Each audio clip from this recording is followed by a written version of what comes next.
आज रामलीला मैदान में जिस प्रकार से राहुल गांधी, प्रियंका वाड्रा और कांग्रेस पार्टी ने घुसपैठिया बचाओ रैली करके जिस प्रकार से इलेक्शन कमिश्नर और इलेक्शन कमीशन, जो कि एक क्वासी जुडिशियल बॉडी है, संवैधानिक संस्था है, उसके खिलाफ जहर उगला है। ये पहली बार नहीं है कि कांग्रेस पार्टी ने इस प्रकार की कवायद की है, मगर उनके भाषा के स्तर को देखिए। राहुल गांधी जी का कहना, प्रियंका वाड्रा जी का कहना कि किसी भी कीमत पर इलेक्शन कमिश्नर्स को छोड़ा नहीं जाएगा, नाम लेकर उनको धमकाना, पूरे अंतर्राष्ट्रीय जगत में कहीं न कहीं भारतवर्ष के इलेक्शन प्रणाली को अपमानित और बदनाम करने की चेष्टा करना, यह दिखाता है कि राहुल गांधी जी बार बार झूठ बोल करके उन्हें लगता है कि वो शायद सच बन जाएगा बार बार कहने से।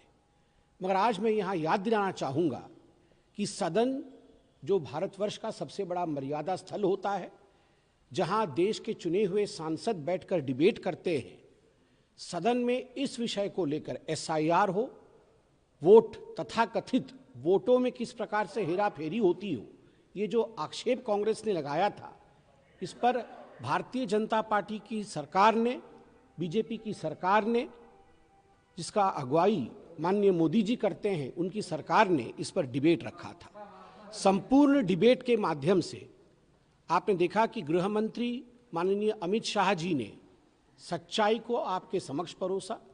हम सब ने देखा कि देश में 3 प्रमुख वोट चोरी का उदाहरण भी उन्होंने दिया कि चाहे वो पंडित नेहरू, जिनके खिलाफ वोट हुई थी, जिनको वोट नहीं मिला था, फिर भी वो प्रधानमंत्री बने, किस प्रकार से Indira Gandhi corrupt practices election, उसका इलाहाबाद में केस हुआ था रायबरेली के इलेक्शन को लेकर, और किस प्रकार से सोनिया जी को नोटिस मिला है कोर्ट से अभी कि 1980 में वो किस प्रकार से वोटर बन गई, जबकि वो नागरिक 1983 में बने।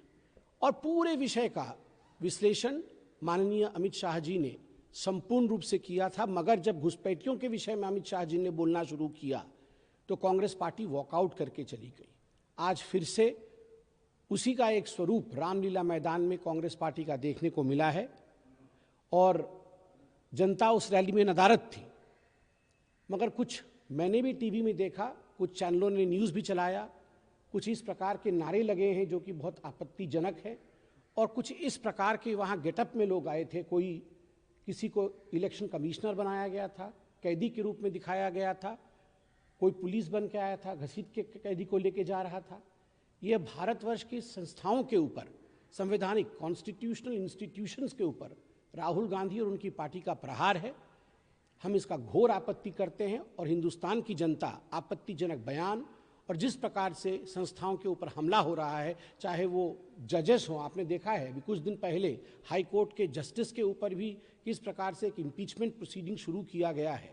स्वाभाविक रूप से कांग्रेस कभी भी भारत और भारत की संवैधानिक संस्थाओं का मान नहीं करती थी। आज ये स्पष्ट हुआ है। असफल रैली थी घुसपैठिया बचाओ आंदोलन उनका, और सफलता तभी होगी जब एसआईआर के माध्यम से इलेक्टरल रोड परिष्कृत होगा, उसकी सफाई होगी। धन्यवाद।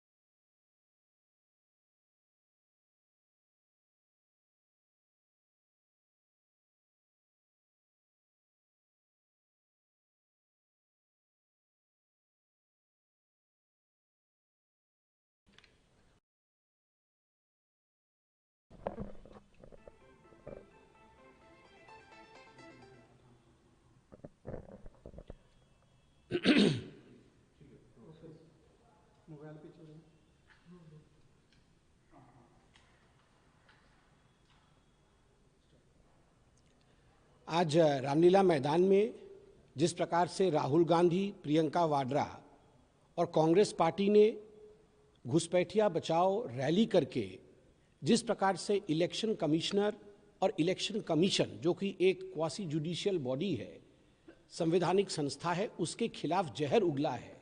ये पहली बार नहीं है कि कांग्रेस पार्टी ने इस प्रकार की कवायद की है, मगर उनके भाषा के स्तर को देखिए। राहुल गांधी जी का कहना, प्रियंका वाड्रा जी का कहना कि किसी भी कीमत पर इलेक्शन कमिश्नर्स को छोड़ा नहीं जाएगा, नाम लेकर उनको धमकाना, पूरे अंतर्राष्ट्रीय जगत में कहीं न कहीं भारतवर्ष के इलेक्शन प्रणाली को अपमानित और बदनाम करने की चेष्टा करना, यह दिखाता है कि राहुल गांधी जी बार बार झूठ बोल करके उन्हें लगता है कि वो शायद सच बन जाएगा बार बार कहने से।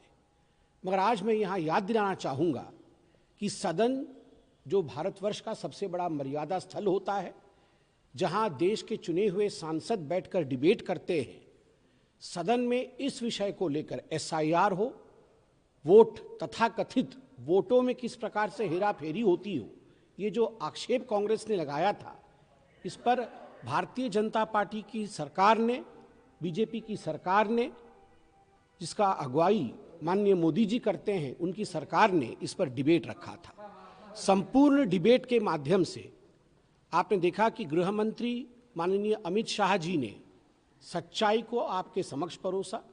हम सब ने देखा कि देश में 3 प्रमुख वोट चोरी का उदाहरण भी उन्होंने दिया कि चाहे वो पंडित नेहरू जिनके खिलाफ वोट हुई थी, जिनको वोट नहीं मिला था, फिर भी वो प्रधानमंत्री बने, किस प्रकार से Indira Gandhi corrupt practices election, उसका इलाहाबाद में केस हुआ था रायबरेली के इलेक्शन को लेकर, और किस प्रकार से सोनिया जी को नोटिस मिला है कोर्ट से अभी कि 1980 में वो किस प्रकार से वोटर बन गई, जबकि वो नागरिक 1983 में बना।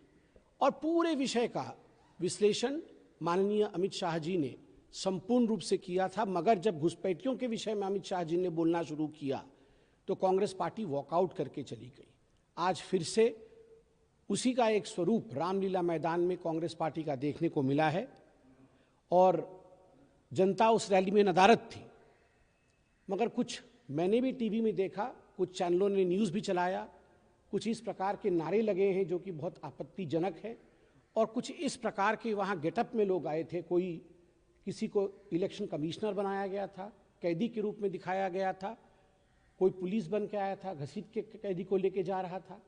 यह भारतवर्ष की संस्थाओं के ऊपर, संवैधानिक कॉन्स्टिट्यूशनल इंस्टीट्यूशंस के ऊपर राहुल गांधी और उनकी पार्टी का प्रहार है। हम इसका घोर आपत्ति करते हैं और हिंदुस्तान की जनता आपत्तिजनक बयान और जिस प्रकार से संस्थाओं के ऊपर हमला हो रहा है, चाहे वो जजेस हों, आपने देखा है अभी कुछ दिन पहले हाई कोर्ट के जस्टिस के ऊपर भी किस प्रकार से एक इम्पीचमेंट प्रोसीडिंग शुरू किया गया है। स्वाभाविक रूप से कांग्रेस कभी भी भारत और भारत की संवैधानिक संस्थाओं का मान नहीं करती थी। आज ये स्पष्ट हुआ है। असफल रैली थी घुसपैठिया बचाओ आंदोलन उनका, और सफलता तभी होगी जब SIR के माध्यम से इलेक्टरल रोल परिष्कृत होगा, उसकी सफाई होगी। धन्यवाद।